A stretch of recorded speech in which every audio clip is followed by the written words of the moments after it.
सिर्फ एक बाइट खाएं और इसके टेस्ट में खो जाएं। अस्सलामुअलैकुम। आज मैं आपके साथ शेयर करने जा रही हूँ बेसन की बर्फी, जो आप सबकी बहुत ही फेवरेट होती है। तो आज हम बगैर चाशनी के, बगैर खोए के और बगैर मिल्क पाउडर से ये बर्फी बनाने वाले हैं, वो भी घर के सामान से। तो आप भी घर में बनाइए ये आसान सी रेसिपी। अगर आपको पसंद आए तो लाइक शेयर जरूर कीजिएगा। बेसन की बर्फी बनाने के लिए सबसे पहले हमने 1.5 कप यानी 1.5 कप बेसन लिया है। बेसन को आप जब भी बनाए तो अच्छे तरीके से ये छान लेना चाहिए। तो मैंने भी बेसन को बहुत ही अच्छे तरीके से छान लिया है। अब हम क्या करेंगे, बेसन को बगैर किसी ऑयल वगैरह के भून लेंगे, ताकि इसमें जो कच्चा सा टेस्ट होता है वो खत्म हो जाए।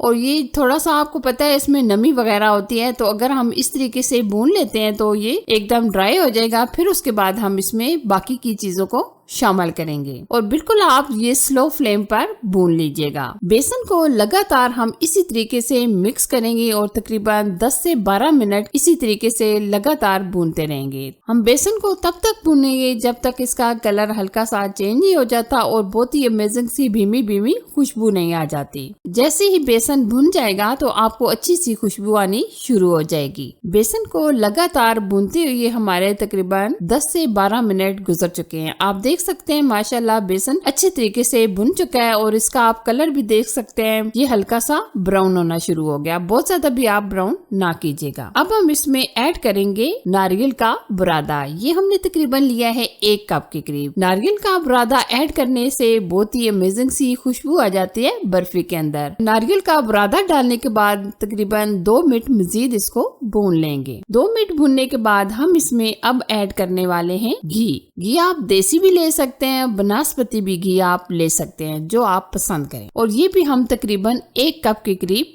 ऐड कर देंगे। सब चीजें हम मेजरमेंट करके डालेंगे, इससे आपकी बर्फी एकदम परफेक्ट बनेगी। घी ऐड करने के बाद हम इस तरीके से मिक्स करेंगे और अभी आपको ये बहुत लिक्विड लग रहा होगा। जैसे ये भुन जाएगा, बाकी की हम चीजें शामिल करेंगे तो ये लिक्विड फॉर्म खत्म हो जाएगी। अच्छा जी, अब हम घी डालने के बाद मजीद तकरीबन 3 से 4 मिनट भूनेंगे। अभी आप देख सकते हैं 3 से 4 मिनट भूनने के बाद अब हम इसमें ऐड करने वाले हैं चीनी। चीनी हम 1.5 कप यानी 1.5 कप चीनी ऐड करेंगे, क्योंकि हमने इसमें बेसन भी 1.5 कप यूज किया है, तो इसलिए हम इसमें 1.5 कप पाउडर शुगर ऐड करेंगे। और चीनी आप अपने टेस्ट के मुताबिक कम या ज्यादा भी ऐड कर सकते हैं। चीनी ऐड करने के बाद हम इस तरह बराबर मिक्स करेंगे। ये बर्फी आप बनाकर सेफ भी कर सकते हैं। अभी आप देख सकते हैं हमने चीनी को बहुत ही अच्छे तरीके से मिक्स कर लिया है। और चीनी मिक्स करने के बाद हम इसमें आधा कप के करीब पीनट यानी मूंगफली ली थी, जो हमने इस तरीके से दरदरी सी ग्राइंड कर ली है। अगर आप पीनट यानी मूंगफली नहीं डालना चाहते तो आप स्किप भी कर सकते हैं, और अगर आप बादाम डालना चाहें तो आप बादाम भी डाल सकते हैं। ये तकरीबन हमने आधा कप यूज किया है। पीनट से बहुत ही अमेजिंग टेस्ट हो जाता है। वैसे भी आपको पता है सर्दियां आने वाली हैं, तो सर्दियों के मौसम में पीनट का इस्तेमाल बहुत ज्यादा किया जाता है। अगर हम बर्फी में डालकर खाते हैं तो इसका टेस्ट और भी जबरदस्त हो जाता है। अब हम इसमें ऐड करेंगे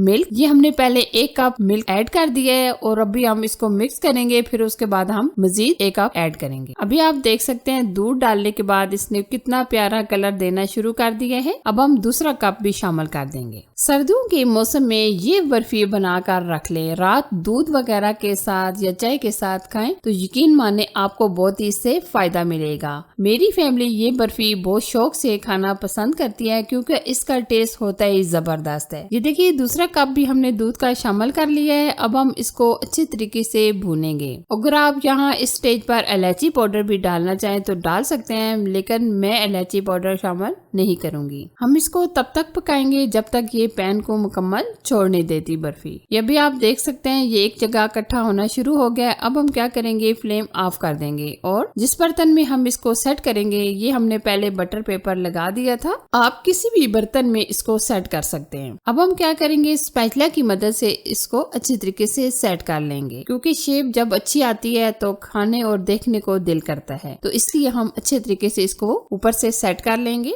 अब हम पिस्ते और काजू से गार्निश कर लेंगे। एक ड्राई फ्रूट ऐड करने से लुक बढ़ जाती है और देखने और खाने को दिल करता है। ड्राई फ्रूट ऐड करने के बाद अब हम बिल्कुल हल्का हल्का इस तरीके से प्रेस करेंगे ताकि जो हमने ये इसमें ड्राई फ्रूट ऐड किए हैं ये अच्छी तरीके से प्रेस हो जाए। ऊपर अगर आपके पास ये चांदी का वर्क है तो ये भी आप लगा सकते हैं। मेरे पास पड़ा हुआ था तो इसलिए मैंने लगा दिया है। अब हम क्या करेंगे, इसको तकरीबन 1 आध घंटे के लिए रख देंगे ताकि ये अच्छी तरीके से सेट हो जाए। फिर उसके बाद हम कटिंग कर लेंगे। 1 आध घंटा रखने के बाद आप देख सकते हैं ये माशाल्लाह एकदम परफेक्ट सेट हो चुकी है। अब हम कटिंग करेंगे। कटिंग आप अपनी मर्जी से किस तरह आप पसंद करें उस हिसाब से आप कटिंग कर लीजिएगा। पहले हम इस तरीके से चौड़ाई में कटिंग करेंगे, फिर इस तरीके से लंबाई में कटिंग करेंगे और चौकोर पीसेस में हम कट कर लेंगे। अभी मैं आपको एक पीस चेक करा देती हूँ कितनी माशाल्लाह जबरदस्त हमारी ये बेसन की बर्फी तैयार हुई है। ये देखिए, आप देख सकते हैं माशाल्लाह जबरदस्त, अमेजिंग। ये देखिए, आप इसको देख सकते हैं, यकीन माने इतनी जबरदस्त दानेदार ये हमारी बर्फी तैयार हुई है। जब आप ये बनाएंगे खाएंगे तो आपको पता चलेगा कि ये कितनी